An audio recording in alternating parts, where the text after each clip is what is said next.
오늘은 다윗 13번째 시간으로요. 약속, 믿음, 그리고 기다림이라고 하는 제목의 글을 함께 같이 나누려고 합니다. 다윗이라고 하는 사람에게 있어서 기름 부음의 그날을 과연 잊어버릴 수 있을까 하는 생각을 해봤습니다. 광야에서 양을 치고 있을 때 황급한 전갈이 그에게 닿습니다. 급히 집으로 돌아오라는 것이죠. 이 양떼는 어떻게 하고 돌아가야 되나 고민했을 텐데 지금 그게 중요한 게 아니니까 아주 중요한 사람이 왔으니 빨리 집으로 가자는 거예요. 그래서 헐레벌떡 달려서 집으로 돌아왔을 겁니다. 집 안에 들어왔을 때 평상시와 다른 느낌이었을 거예요. 저녁상이 잘 차려져 있고 형들이 다 와서 그 자리에 있는 거예요. 아버지도 있고 형도 있고, 그런데 그 가운데 한 낯선 사람이 있는데 그 사람의 인광이 장난이 아닌 겁니다. 여러분, 사무엘이라고 하는 그 시대에 정말 귀로만 들었던 대선지자가 그 이새의 집에 와 있는 거예요.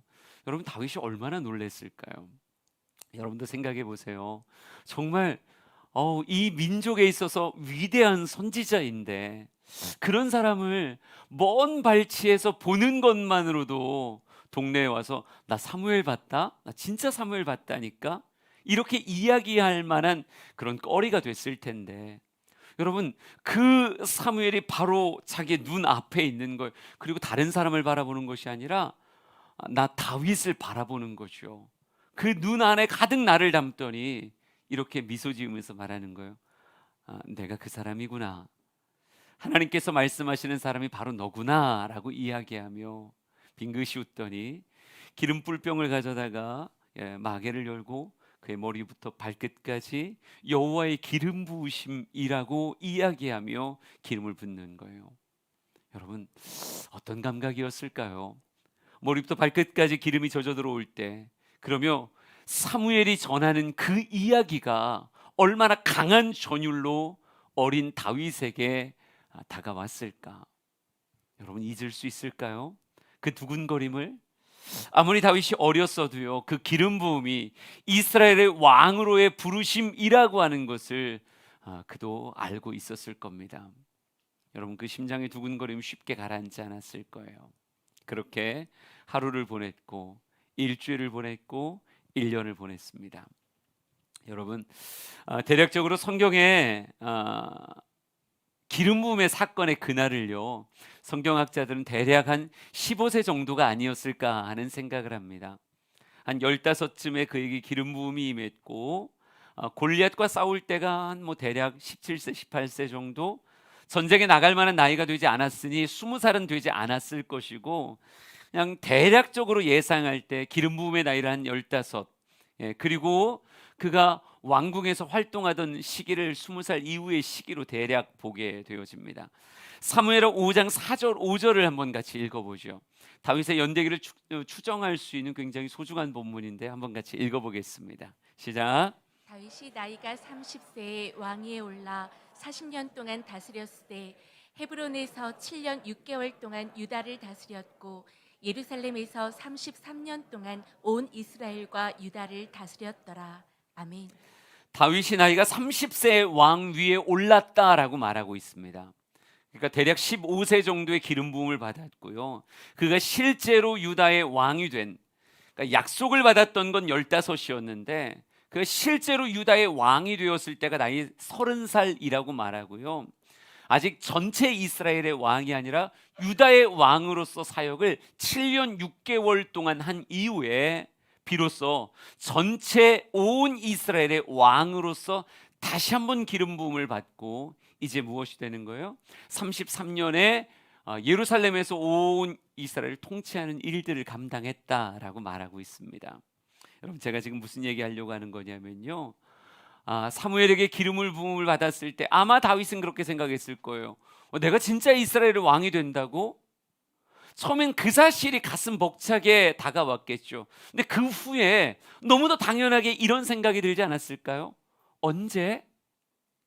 도대체 언제라고 생각하지 않았을까요? 한 달이 지나고 1년이 지나고 2년이 지나갈 때 내가 분명히 사무엘에게 기름 부음을 받았는데 도대체 언제 왕이 되는 거야? 이런 생각이 끊임없이 그를 따라왔을 것 같아요. 근데 오늘 성경을 통해서 우리가 확인할 수 있는 바, 다윗은 무려 15년의 기다림을 통해 유다의 왕이 되었고, 그 후 또 7년 6개월의 기다림을 끝에 온 이스라엘의 왕이 되었다라고 말하고 있어요. 여러분, 생각보다 긴 기다림이라고 하는 시간이 있었구나. 오늘은 여러분에게 도전하고 싶은 게 다른 게 아닙니다. 우리는요, 하나님의 말씀을 받고 약속을 받으면 늘 그 설레이는 감정 안에서 이렇게 생각해요. 하나님, 지금 당장이요. 하나님, 제 마음에 불로서 그 말씀을 받았으니 하나님 빨리 이루어 주세요. 내일인가요? 하나님, 일주일 후인가요? 저 더 이상은 못 기다려요, 주님. 한 달 너무 길지 않아요, 하나님? 우리는 끊임없이 빨리빨리 모든 일들이 이루어지기를 원하는데, 여러분, 성경에서 볼 수 있는 하나님의 일하심은 생각보다 그렇게 급하지 않더라고요.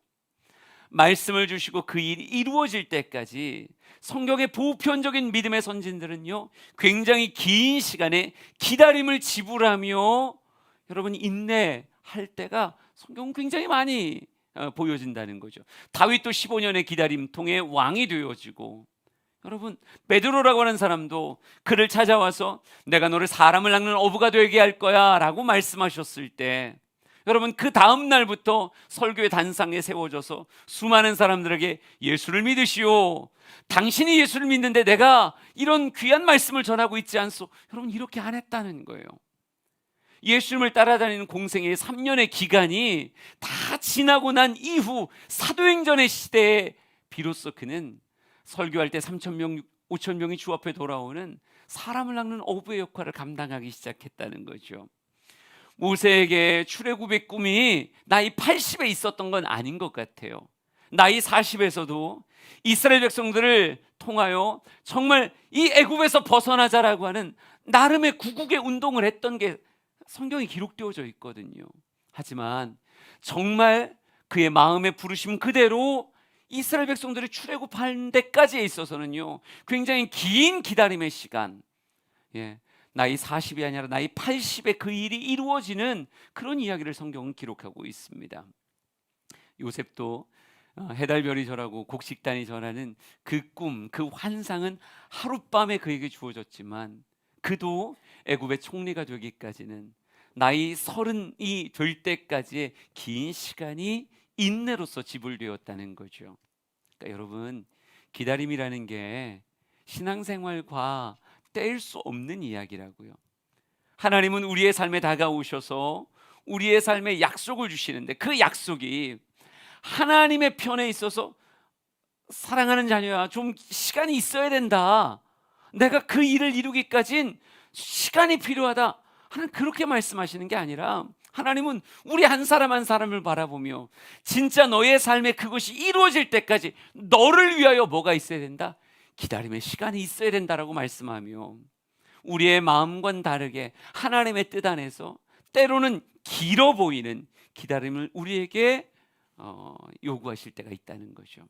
오늘 여러분에게 이렇게 묻고 싶은 거예요. 하나님은 약속하시고 성취 때까지의 기다림이라는 인내의 시간을 요구하시는데, 과연 그 기다림을 우리가 감당할 수 있는가? 기다릴 줄 아는가? 라고 묻고 싶은 거예요. 다윗이 15년을 기다려서 드디어 왕이 되어지는데, 우리에게 하나님이 5년을 요구하신다면, 때로는 7년을 요구하신다면, 내게 주셨던 그 말씀이 이루어질 때까지 때로는 10년을 내게 요구하신다면, 그걸 다윗 같은 모습으로 기다릴 수 있는가? 여러분, 생각보다 많은 사람들이 조급증에 걸려 있어요. 빨리빨리, 지금 당장, 하나님 곧 이루어 주세요라고 말하며, 이 조급증이 지나치면 심지어 하나님을 향해 손가락질하더라고요. 하나님 못하시죠? 이렇게 말하든지, 하나님 이건 아니잖아요 라고 불평하든지.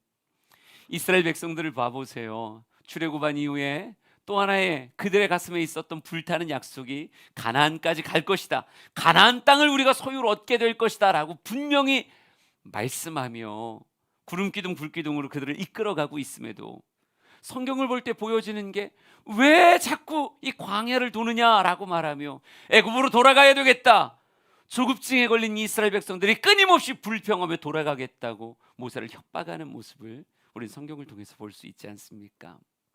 여러분, 기다림이라는 게 하나님 우리에게 늘 요구하시는데 우리가 조급증에 걸려 불평하며 그 길을 떠난다면 하나님 때문이 아니라 우리 때문에 그 열매가 내 삶에 맺어지지 않을 수 있다는 거예요. 누가복음 8장 15절 말씀을 한번 같이 읽어볼까요? 같이 읽습니다. 시작. 좋은 땅에 있다는 것은 착하고 좋은 마음으로 말씀을 듣고 지키어 인내로 결실하는 자니. 아멘. 아멘. 여러분, 길가나 돌짝밭이나 가시덤불이 있었던 밭이나 좋은 땅이나 그곳에 말씀이 떨어질 때는 말씀의 약속, 이게 그저 씨앗 하나로 끝나는 게 아니잖아요. 이걸 통해서 맺어질 수많은 꿈을 가지고 그 다양한 밭에 말씀의 씨앗이 떨어지는 거잖아요. 그러니까 그 말씀의 씨앗이 떨어졌다는 건 주님의 마음엔, 그 말씀을 전하는 자의 마음엔 무엇을 바라보는가? 결실을 바라보고 열매를 바라보기에 말씀을 길가에도 돌짝밭에도 좋은 땅에도 허락되어지는 거라고요. 그런데 무엇에 따라? 우리가 그 말씀을 받고 인내할 수 있는가에 따라서 다르다니까요. 그러니까 성경은 이렇게 말합니다. 좋은 땅에 있다는 것은 착하고 좋은 마음으로 말씀을 듣고 지키어 인내로서 결실하는 것이다. 누가 돌짝밭이고 누가 좋은 땅인가? 여러분, 다른 것에서 차이 나는 게 아니라 말씀을 듣고 지키며 인내할 줄 아는가 그렇지 않은가에 따라서 돌짝밭과 좋은 밭의 차이가 난다라고 하는 거죠. 주님께서 원하시는 건 착하고 좋은 마음으로 주님을 여전히 바라보며 인내할 줄 아는 것, 이걸 기다리신다는 거예요. 야고보서 1장 3절 4절도 한번 읽어보겠습니다. 같이 읽죠. 시작. 이는 너희 믿음의 시련이 인내를 만들어내는 줄 너희가 알미라. 인내를 온전히 이루라. 이는 너희로 온전하고 구비하여 조금도 부족함이 없게 하려 함이라. 아멘. 그 인내의 시간을 이렇게도 표현하더라고요. 믿음의 시련이라고도 표현하더라고요.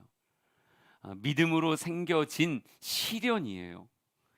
하나님의 말씀을 가슴에 받았기에 생겨지는 시련의 모습. 왜? 인내라고 하는 것을 지불한다는 게 생각보다 쉽지 않거든요.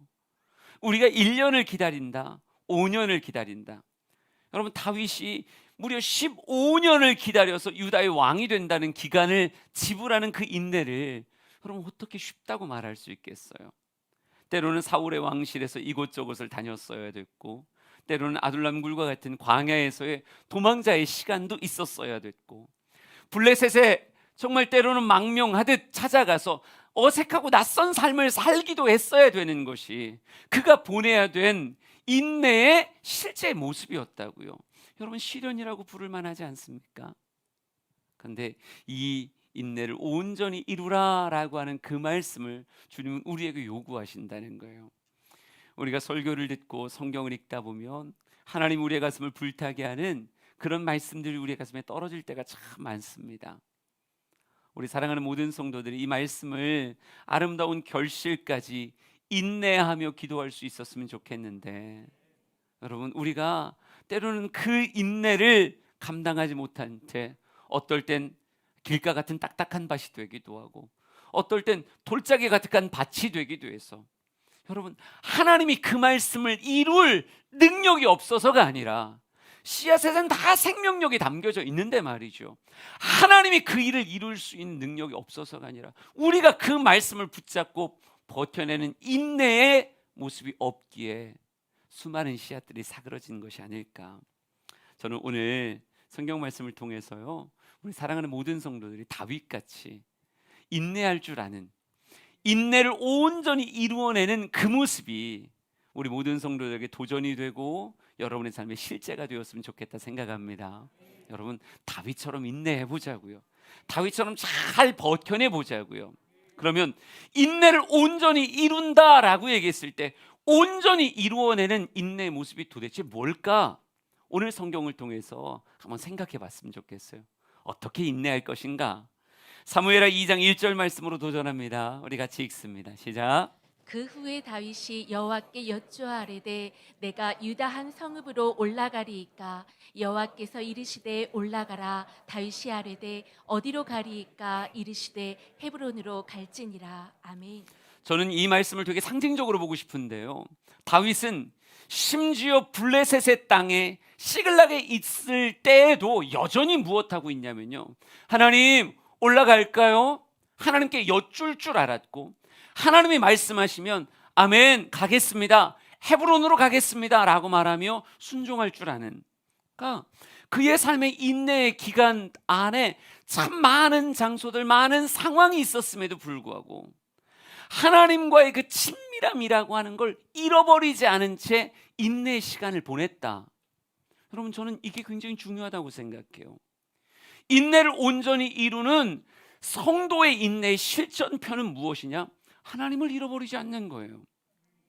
하나님을 잃어버리지 않는 것. 다양한 상황들이 펼쳐지고 때로는 우리의 믿음조차도 밀물 썰물같이 오고 가는 건 사실이지만 다윗에게 있어서요, 그래서 하나님을 잃어버렸는가? 그래서 말씀을 잃어버렸는가? 여러분, 길가에 떨어졌던 그 말씀의 씨앗을 새들이 와서 집어먹었다고 말하고 있어요. 무엇 된 거예요? 잃어버린 거죠. 가시덤불, 아니 돌짝밭에 떨어졌던 것은요, 잠깐 싹이 놓았다가 태양이 떠오르니까 타서 말라 비틀어져 버렸다, 이렇게 말하고 있어요. 생명력이 사라진 거예요. 여러분, 사단은요 어떻게든 우리의 말씀의 씨앗을 죽이기 위해 하나님을 잃어버리도록 만들고 싶어 해요. 예. 아무리 귀한 약속을 받고 있어도 그 말씀이 하나님과 떨어져서는 잘할 수 없다는 걸 너무 잘 알기에 어떻게 하면 하나님과 그 사이를 이간질시켜서 멀어지게 할까? 이게 사단의 아주 중요한 우리의 유혹의 포인트라고요. 그런데 다윗은 때로는 악신이 번뇌했던 그 사울이 창을 던지기도 했고 군사를 이끌고 광야를 막 쫓아오기도 하고 몇 번에 걸쳐서 거듭 상황이 안 좋아지는 것을 경험하면서도 다윗이 그래서 기름 부음의 그 약속을 잃어버렸던가? 다윗이 하나님을 잊었던가? 여러분, 이스라엘 백성들 같이 아니 나 돌아갈래요, 나 애굽으로 돌아갈 거예요. 애굽으로 돌아간다는 이야기는 뭡니까? 하나님을 부정하고 바로를 섬기면서 살겠다는 거잖아요. 다윗은 그러지 않았다고요. 끝까지 하나님을 잃어버리지 않더라고요. 그의 신앙에 때로는 추운 겨울 같은 때가 찾아와도 그 생명의 씨앗을 담긴 그 하나님과의 그 관계는 잃어버리지 않은 채 인생을 살아가고 있더라고요. 오늘 우리도 마찬가지예요.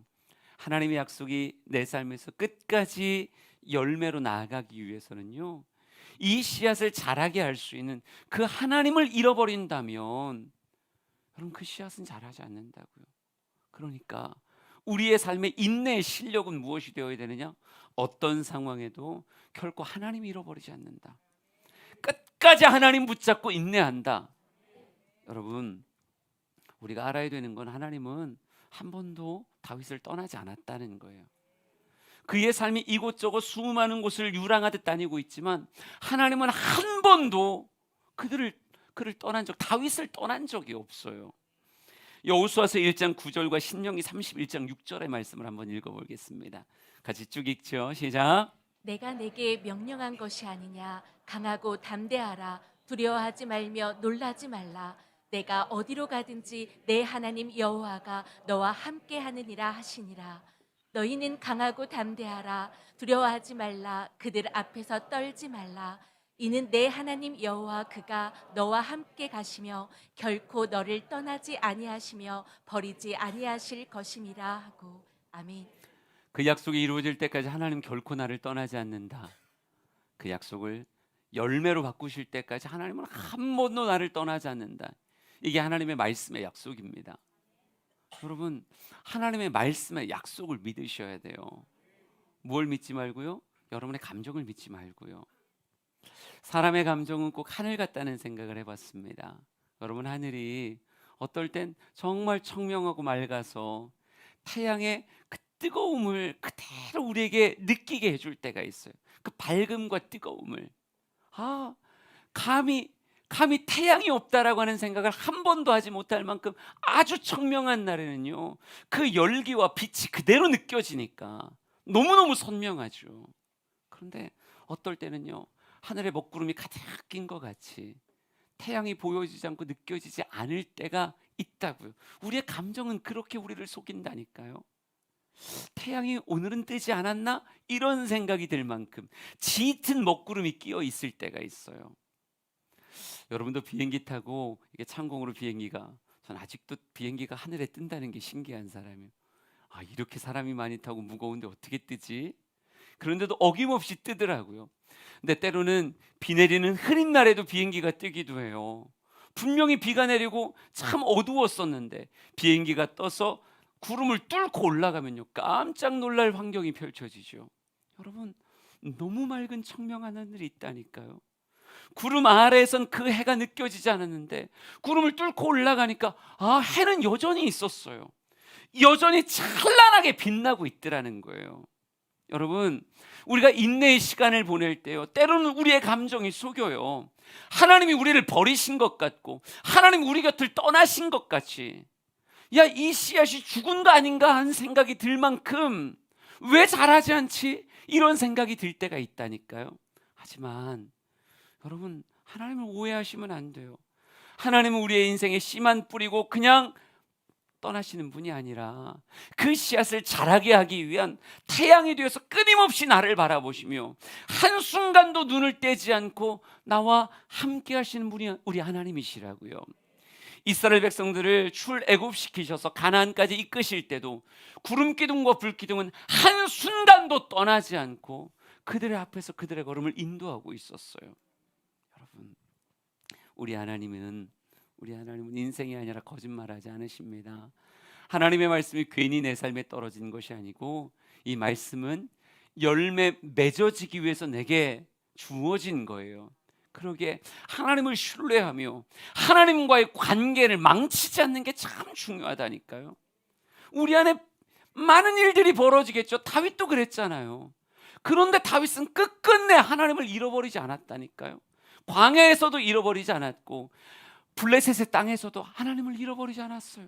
끊임없이 하나님께 여쭙고 하나님의 음성을 들으며 그 순간에 하나님의 임재를 누리며 살아가는 것이 다윗의 인내의 모습이었다고요. 여러분, 욥기 23장 한번 읽어볼까요? 8절에서 12절입니다. 같이 읽어보죠. 시작. 그런데 내가 앞으로 가도 그가 아니 계시고 뒤로 가도 보이지 아니하며 그가 왼편에서 일하시나 내가 만날 수 없고 그가 오른편으로 돌이키시나 배울 수 없구나. 나의 가는 길을 오직 그가 아시나니 그가 나를 단련하신 후에는 내가 정금같이 나오리라. 내 발이 그의 걸음을 바로 따랐으며 내가 그의 길을 지켜 치우치지 아니하였고 내가 그의 입술의 명령을 어기지 아니하고 일정한 음식보다 그 입의 말씀을 귀히 여겼구나. 아멘. 욥도요, 욥의 감정이 그를 속이려고 할 때가 있었어요. 앞으로 가도 안 계시고 뒤로 가도 보이지 않고 왼편에 계신 것 같은데 가봐도 만날 수 없고 오른편으로 돌이키나 배울 수가 없는 하나님이 꼭 나에게서 떠난 것 같이 느껴져요. 떠난 것 같이 짙은 먹구름이 우리를 가리고 있을 때가 있다니까요. 여러분, 그런데 욥의 아름다움이 뭐냐면요, 내가 내 발이 그의 걸음을 바로 따랐으며 내가 그의 길을 지켜 치우치지 아니하였고 내가 그의 입술의 명령을 어기지 않았고 일정한 음식보다 그 입의 말씀을 귀히 여겼다라고 말하며, 여러분, 분명히 하나님이 그 위에 계셔라고 하는 그 고백 안에서 인생의 걸음을 함부로, 여러분, 엉뚱한 곳으로 달려가지 않고 여전히 내가 들었던 그 말씀, 내가 담았던 그 말씀의 뒤를 그대로 따라가려고 하는 모습을 보여주고 있다는 거예요. 우리의 인내가 바로 이런 모습이어야 됩니다. 하나님 잃어버리면 모든 것은 끝나는 거예요. 다윗이 기름 부음의 약속을 가졌어도 그가 인내로 지불해야 될 15년의 기간 동안 하나님을 잃어버린다, 하나님을 부정하는 자가 되고 하나님을 떠나는 자가 된다. 여러분, 사울이라고 하는 사람도 기름 부음의 약속을 가졌던 사람 아닌가요? 근데 그에게 어느 순간 하나님이 떠나셨고 악신이 그를 장악했을 때 그는 회복의 몸부림이 성경에 나오지 않아요.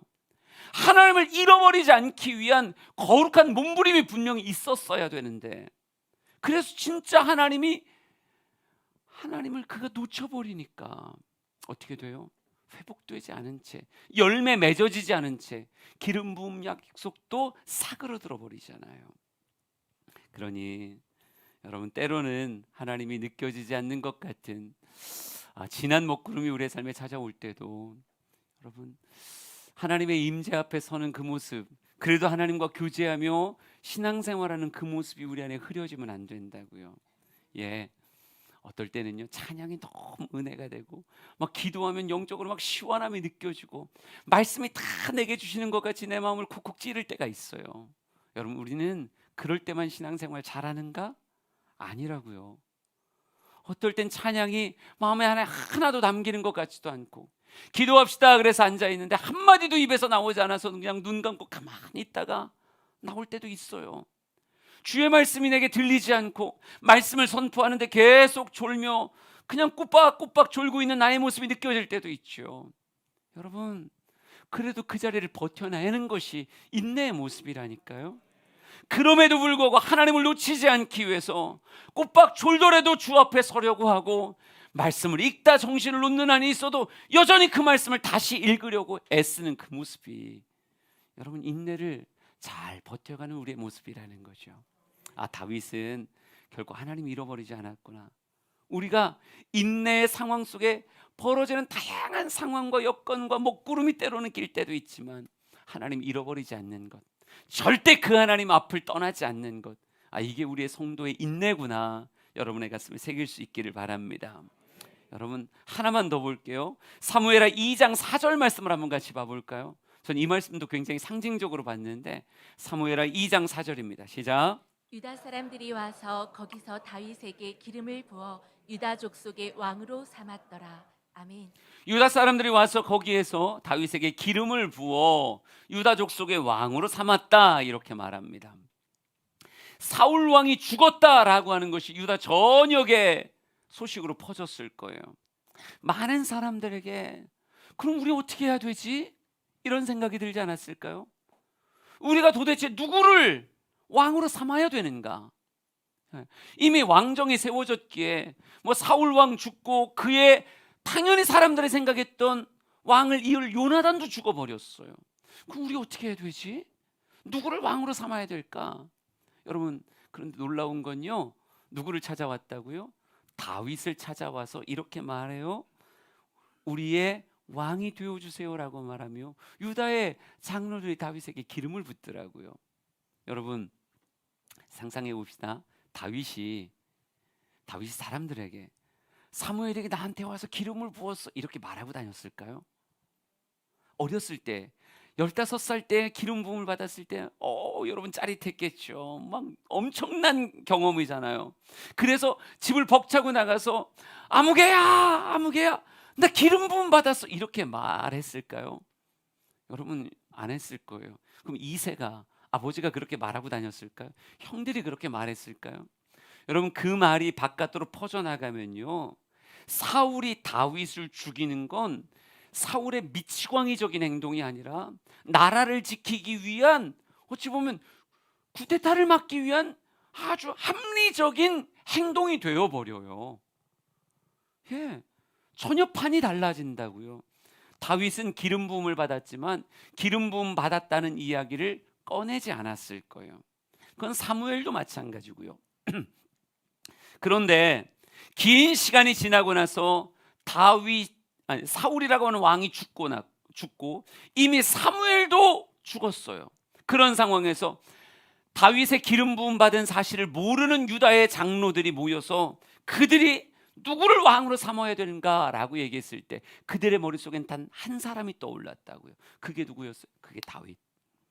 여러분, 무엇을 제가 말하고 싶은 거냐면요, 기다림의 시간을 그저 다시 양치기 하듯 다시 광야에서 인생을 낭비하는 노숙자와 같이 그렇게 시간을 보냈다라고 한다면 과연 사람들이 다윗을 떠올리며 다윗에게 몰려 나왔을까? 그러지 않았을 거란 말이에요. 다윗의 기다림은 그저 시간을 낭비하는 기다림이 아니라 아까도 우리 그런 말씀했죠. 인내를 온전히 이루라. 인내를 온전히 이루라. 주님께서 인내를 통해서 무엇 하시는 거예요? 우리의 삶을 조금도 부족함이 없도록 세우실 것이다. 여러분, 욥도 마찬가지죠. 그가 나를 단련하신 후에는 내가 정금같이 되어 나올 것이다, 이렇게 말하잖아요. 우리의 기다림을 도대체 어떤 시간으로 보내야 되는가? 하나님을 잃어버리지 않는 시간으로 보낸다. 오케이, 맞아요. 그렇게 보내야죠.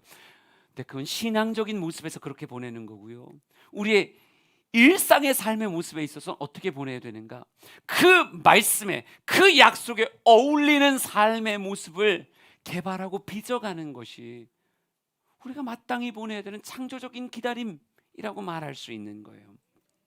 다윗은 실력을 쌓아가는 시간으로 그의 기다림의 15년을 보냈구나라고 하는 것을 우리가 미루어 짐작할 수 있지 않을까요? 사무엘상 30장의 말씀을 잠깐 보여드리겠습니다. 사무엘상 30장 23절에서 26절이에요. 좀 길지만 이게 여러분에게 마음에 다가올지 모르겠는데 한번 읽어보세요. 시작. 다윗이 이르되 나의 형제들아 여호와께서 우리를 보호하시고 우리를 치러 온 그 군대를 우리 손에 넘기셨은즉 그가 우리에게 주신 것을 너희가 이같이 못하리라. 이 일에 누가 너희에게 듣겠느냐? 전장에 내려갔던 자의 분깃이나 소유물 곁에 머물렀던 자의 분깃이 동일할지니 같이 분배할 것이니라 하고 그날부터 다윗이 이것으로 이스라엘의 율례와 규례를 삼았더니 오늘까지 이르니라. 다윗이 시글락에 이르러 전리품을 그의 친구 유다 장로들에게 보내어 이르되 보라 여호와의 원수에게서 탈취한 것을 너희에게 선사하노라 하고. 아멘. 여러분, 시글락에 아말렉 군사들이 쳐들어왔고 모든 것을 다 빼앗겼을 때 다시 그것을 회복하기 위한 걸음을 우리가 지난번에 보았지 않습니까? 하나님 어떻게 할까요? 쫓아갈까요? 쫓아가라. 분명히 되찾을 것이다. 그래서 군사들을 이끌고 쫓아갔는데 200명은 안 간다고. 못 가겠습니다. 우리 피곤해서 못 가겠어요 라고 말하기에 나중에는 400명을 이끌고 갑니다. 가서 대승을 거두고 모든 것을 다 되찾았을 뿐 아니라 여러분, 그들을 통해서 얻은 전리품까지도 갖고 돌아와요. 그러니까 400명 가운데 이렇게 말하는 사람이 있더라고요. 그 나머지 안 간 사람들 주지 맙시다. 이 전리품 우리들끼리 나눠 가집시다. 그렇게 얘기했더니 다윗이 손사래를 치면서 야, 그런 게 어딨냐? 우리가 전쟁을 했지만 우리의 남은 본질과 모습을 지켜가던 이 사람들도 귀한 거니 이들과도 함께 나눠야 된다. 그들을 설득하며 전리품을 다윗의 그 모든 사람에게 같이 나눠주더라고요. 여러분, 난 아무리 생각해도요, 그 200명 가운데 다윗을 돌로 치자 이렇게 말했던 사람이 있을 것 같은데, 그래서 입에 이만큼 튀어나와서 나 못 가겠습니다, 가봐요 수고입니다 이렇게 말한 사람이 있을 것 같은데, 다윗은요, 다 나누어 줍시다 라고 말하며 다윗을 돌로 치자던 사람에게까지도 전리품을 나누어 줘요. 그러면서 제가 주목해서 봤던 표현이요, 시글락에 이르러 전리품을 그의 친구 유다 장로들에게 보내어 이르되 보라 여호와의 원수들에게서 탈취한 것을 너희에게 선사하노라 라고 말하더라고요. 여러분, 유다의 장로들은 전리품을 가질 자격이 없을 텐데 다윗은요, 나눠주면서 나의 친구 유다의 장로들에게 보낼 것이다 라고 말하며 전리품을 보내더라고요. 여러분, 다윗이 굉장한 정치가구나 하는 생각이 들었어요. 비록 몸은 블레셋 땅에 있지만 여전히 유다를 관리하고 있더라고요. 유다의 표밭을 관리하고 있는 거예요. 대단하지 않습니까? 여러분, 그 순간에 반짝하는 게 아니라 도망치면서도 관리하고 있어요. 지금 며칠 전에 이제 토요일 돼서 운동하러 잠깐 계족산 저 입구 쪽 그쪽을 지나가는데요, 차가 5대가 서 있더라고요. 차가 5대가 뭐 시원, 뭔 위원 뭐 쫙 해가지고 자기 뽑아달라고 막 목소리를 높이고, 사람들은 막 이렇게 하면서 막 여자들은 막 이렇게 하고, 그렇게 하더라고요. 정신 너무 하도 여러 선거팀이 모여서 막 하니까 이게 도대체 누구 선거팀인지도 헷갈리고 그러더라고요. 여러분, 하수예요. 선거 기간 그때만 반짝해서 뭔가를 내가 그 자리를 얻겠다. 여러분, 만약 다윗에게 있어서 이런 모습이 없었다면, 사울이 죽기 전에, 그 소식이 들려오기 전의 이야기예요. 그는 이미 유다의 장로들을 친구로 삼았고 그들에게 자신의 전리품을 나누는 모습을 이미 가지고 있었다니까요. 여러분, 그러니까 사울의 죽음의 소식이 유다의 장로들에게 들리고 사람들에게 들렸을 때 유다의 장로들에게 머릿속에 딱 우리를 보살필 수 있는 지도자가 누구냐라고 얘기했을 때 기름 부음이 다윗에게 있다. 이건 나중의 이야기고, 그들은요 그 소식을 알지 못한 채 누가 우리의 왕이 되어야 될 것이냐라고 얘기할 때 다윗이 제일 먼저 머릿속에 떠올랐다는 거죠. 여러분, 제가 말하고 싶은 건 뭐냐면요, 다윗의 도망자 15년이 그저 인생을 탕진하듯 버렸던 그런 15년이 아니었구나.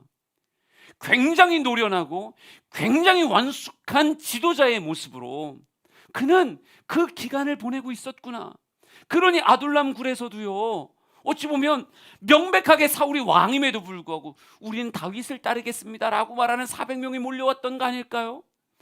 여러분, 이 세력이 시간이 지나면 지날수록 계속 늘어나고 유다의 사람들이 사울이 죽었다는 이야기 앞에 그럼 다윗이지 라고 말할 수 있는 모습으로, 여러분, 그렇게 시간을 보냈구나. 여러분, 다윗은 모든 삶의 불순물이 빠져가고 더 정금되어지는 과정으로 그의 15년의 연단의 시간을 정말 연단으로 보내더라고요. 그저 기다림을 낭비의 시간으로 보냈던 게 아니라 기다림을 실력을 쌓아가는 시간으로 보냈다라고 하는 거예요. 우리가 기다림을 어떻게 보낼 것인가?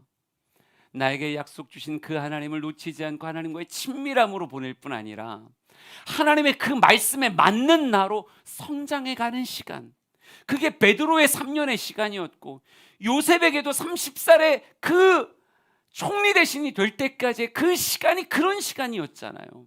하나님은 한결같이 우리에게 말씀을 주시고요, 그 말씀이 내 삶에 결실될 때까지의 그 기간을 그 말씀에 어울리는 연단의 시간으로 삼아 가시더라는 거예요. 여러분, 그렇게 맞춰가는 게 마땅한 기다림이라니까요. 그게 인내를 온전히 이루는 자의 삶의 모습, 조금도 부족함이 없도록 온전해지는 그런 모습이라고요.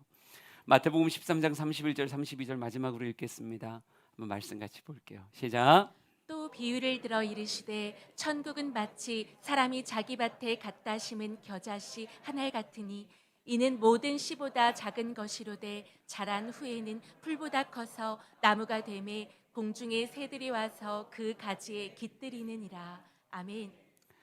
받은 그 씨앗이, 겨자씨 한 알 같은 그 씨앗이 자기 밭에 갖다 심듯 하나님의 말씀이 그 안에 들어왔을 때 주님이 원하는 기다림의 시간은 다른 게 아니라요, 이 씨가 풀보다 커지고 나무가 되고 공중의 새들이 깃들일 만큼 자라는 것, 이 말씀에 어울리고 씨앗에 어울리는 모습으로 내가 자라가는 것을 주님은 우리의 인내의 시간에 보기를 원하신다는 거죠. 여러분, 다윗은 도망치면서 작아진 게 아니라 도망치면서 오히려 자랐고 커져서 수많은 새들이 깃들일 만한 거목으로 자라 있더라는 거예요. 여러분, 그럴 때 하나님 껄껄 웃으시며 그래, 네가 이제 진정한 이스라엘의 왕이다 라고 다시 한 번의 기름 부음과 함께 그를 왕의 보좌에 앉혀주시는 겁니다. 우리는 과연 어떤 기다림을 보내고 있는가? 우리 마음에 말씀이 찾아온 이후에 우리도 다 기다림의 시간을 보내고 있을진데 어떤 기다림인가? 다윗이 보좌에 앉았을 때요, 아마 그 15년이 주마등같이 쫙 지나갈 것 같아요. 사울의 왕실에서의 시간도, 광야에서의 시간도, 이 블레셋 땅에서의 시간도. 그런데 그 자리 앞에 너무 감사한 건 그 어떤 곳에서도 하나님, 난 잃어버리지 않았고 이제는 왕의 자리가 어울릴 만한 삶의 모습을 만들고 있다는 사실이 그에게 그 자리에서 미소 지을 수 있는 이유가 되지 않을까요? 우리 사랑하는 모든 성도들이 기다림에 실패하는 자 없었으면 좋겠고요, 온전히 인내를 이루었기에 기가 막힌 열매를 삶으로 누리는 간증이 완성되어질 그런 복된 삶이 되었으면 좋겠습니다.